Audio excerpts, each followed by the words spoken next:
Anne of Green Gables, by Lucy Maud Montgomery. Chapter 11. Anne's Impressions of Sunday School. "Well, how do you like them?" said Marilla.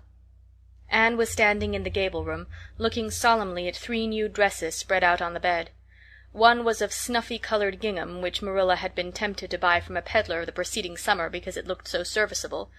One was of black and white checkered sateen which she had picked up at a bargain counter in the winter, and one was a stiff print of an ugly blue shade which she had purchased that week at a Carmody store. She had made them up herself, and they were all made alike, plain skirts fulled tightly to plain waists, with sleeves as plain as waist and skirt, and tight as sleeves could be. "I'll imagine that I like them," said Anne soberly. "I don't want you to imagine it," said Marilla, offended. "Oh, I can see you don't like the dresses. What is the matter with them? Aren't they neat and clean and new?" "Yes." "Then why don't you like them?" They're not pretty," said Anne reluctantly. "Pretty?" Marilla sniffed. "I didn't trouble my head about getting pretty dresses for you. I don't believe in pampering vanity, Anne, I'll tell you that right off. Those dresses are good, sensible, serviceable dresses, without any frills or furbelows about them, and they're all you'll get this summer. The brown gingham and the blue print will do you for school when you begin to go. The sateen is for church and Sunday school. I'll expect you to keep them neat and clean and not to tear them. I should think you'd be grateful to get most anything after those skimpy, wincey things you've been wearing." "Oh, I am grateful," protested Anne, "but I'd be ever so much gratefuller if you'd made just one of them with puffed sleeves. Puffed sleeves are so fashionable now. It would give me such a thrill, Marilla, just to wear a dress with puffed sleeves." "Well, you'll have to do without your thrill. I hadn't any material to waste on puffed sleeves. I think they're ridiculous-looking things anyhow. I prefer the plain, sensible ones." "But I'd rather look ridiculous when everybody else does than plain and sensible all by myself," persisted Anne mournfully. "Trust you for that. Well, hang those dresses carefully up in your closet, and then sit down and learn the Sunday school lesson. I got a quarterly from Mr. Bell for you, and you'll go to Sunday school tomorrow," said Marilla, disappearing downstairs in high dudgeon. Anne clasped her hands and looked at the dresses.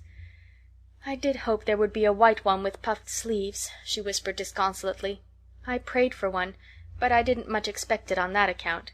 I didn't suppose God would have time to bother about a little orphan girl's dress. I knew I'd just have to depend on Marilla for it. Well, fortunately I can imagine that one of them is of snow-white muslin, with lovely lace frills and 3 puffed sleeves." The next morning, warnings of a sick headache prevented Marilla from going to Sunday school with Anne. "You'll have to go down and call for Mrs. Lynde, Anne," she said. "She'll see that you get into the right class. Now mind you behave yourself properly. Stay to preaching afterwards, and ask Mrs. Lynde to show you our pew. Here's a cent for collection.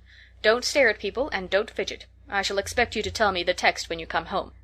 Anne started off irreproachably, arrayed in the stiff black and white sateen, which, while decent as regards length and certainly not open to the charge of skimpiness, contrived to emphasize every corner and angle of her thin figure.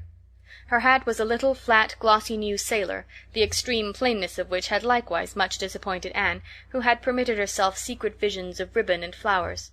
The latter, however, were supplied before Anne reached the main road, for being confronted halfway down the lane with a golden frenzy of wind-stirred buttercups and a glory of wild roses, Anne promptly and liberally garlanded her hat with a heavy wreath of them. Whatever other people might have thought of the result, it satisfied Anne, and she tripped gaily down the road, holding her ruddy head with its decoration of pink and yellow very proudly. When she had reached Mrs. Lynde's house, she found that lady gone. Nothing daunted, Anne proceeded onward to the church alone. In the porch she found a crowd of little girls, all more or less gaily attired in whites and blues and pinks, and all staring with curious eyes at this stranger in their midst, with her extraordinary head adornment. Avonlea little girls had already heard queer stories about Anne. Mrs. Lynde said she had an awful temper. Jerry Butte, the hired boy at Green Gables, said she talked all the time to herself or to the trees and flowers like a crazy girl. They looked at her and whispered to each other behind their quarterlies. Nobody made any friendly advances, then or later on when the opening exercises were over, and Anne found herself in Miss Rogerson's class. Miss Rogerson was a middle-aged lady who had taught a Sunday school class for 20 years. Her method of teaching was to ask the printed questions from the quarterly and look sternly over its edge at the particular little girl she thought ought to answer the question. She looked very often at Anne, and Anne, thanks to Marilla's drilling, answered promptly, but it may be questioned if she understood very much about either question or answer. She did not think she liked Miss Rogerson, and she felt very miserable. Every other little girl in the class had puffed sleeves. Anne felt that life was really not worth living without puffed sleeves. "Well, how did you like Sunday school?" Marilla wanted to know when Anne came home. Her wreath having faded, Anne had discarded it in the lane, so Marilla was spared the knowledge of that for a time. "I didn't like it a bit. It was horrid." "Anne Shirley!" said Marilla rebukingly. Anne sat down on the rocker with a long sigh, kissed one of Bonny's leaves, and waved her hand to a blossoming fuchsia. "They might have been lonesome while I was away," she explained. "And now about the Sunday school. I behaved well, just as you told me. Mrs. Lynde was gone, but I went right on myself. I went into the church with a lot of other little girls, and I sat in the corner of a pew by the window while the opening exercises went on. Mr. Bell made an awfully long prayer. I would have been dreadfully tired before he got through, if I hadn't been sitting by that window. But it looked right out on the lake of shining waters, so I just gazed at that and imagined all sorts of splendid things." "You shouldn't have done anything of the sort. You should have listened to Mr. Bell." "But he wasn't talking to me," protested Anne. "He was talking to God, and he didn't seem to be very much interested in it either. I think he thought God was too far off, though. There was a long row of white birches hanging over the lake, and the sunshine fell down through them way, way down, deep into the water. Oh, Marilla, it was like a beautiful dream. It gave me a thrill, and I just said, 'Thank you for it, God,' 2 or 3 times. "Not out loud, I hope," said Marilla anxiously. "Oh, no, just under my breath. Well, Mr. Bell did get through at last, and they told me to go into the classroom with Miss Rogerson's class.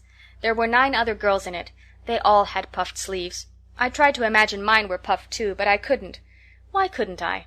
It was as easy as could be to imagine they were puffed when I was alone in the east gable, but it was awfully hard there among the others who had really, truly puffs." "You shouldn't have been thinking about your sleeves in Sunday school. You should have been attending to the lesson. I hope you knew it." "Oh, yes, and I answered a lot of questions. Miss Rogerson asked ever so many. I don't think it was fair for her to do all the asking. There were lots I wanted to ask her, but I didn't like to because I didn't think she was a kindred spirit. Then all the other little girls recited a paraphrase. She asked me if I knew any. I told her I didn't, but I could recite 'The dog at his master's grave' if she liked. That's in the 3rd Royal Reader. It isn't a really, truly religious piece of poetry, but it's so sad and melancholy that it might as well be. She said it wouldn't do, and she told me to learn the 19th paraphrase for next Sunday. I read it over in church afterwards, and it's splendid. There are 2 lines in particular that just thrill me. 'Quick as the slaughtered squadrons fell in Midian's evil day.' I don't know what squadrons means, nor Midian either, but it sounds so tragical. I can hardly wait until next Sunday to recite it. I'll practice it all the week. After Sunday school I asked Miss Rogerson, because Mrs. Lynde was too far away, to show me your pew. I sat just as still as I could, and the text was Revelation's 3rd chapter, 2nd and 3rd verses. It was a very long text. If I was a minister, I'd pick the short, snappy ones. The sermon was awfully long, too. I suppose the minister had to match it to the text. I didn't think he was a bit interesting. The trouble with him seems to be that he hasn't enough imagination. I didn't listen to him very much. I just let my thoughts run, and I thought of the most surprising things."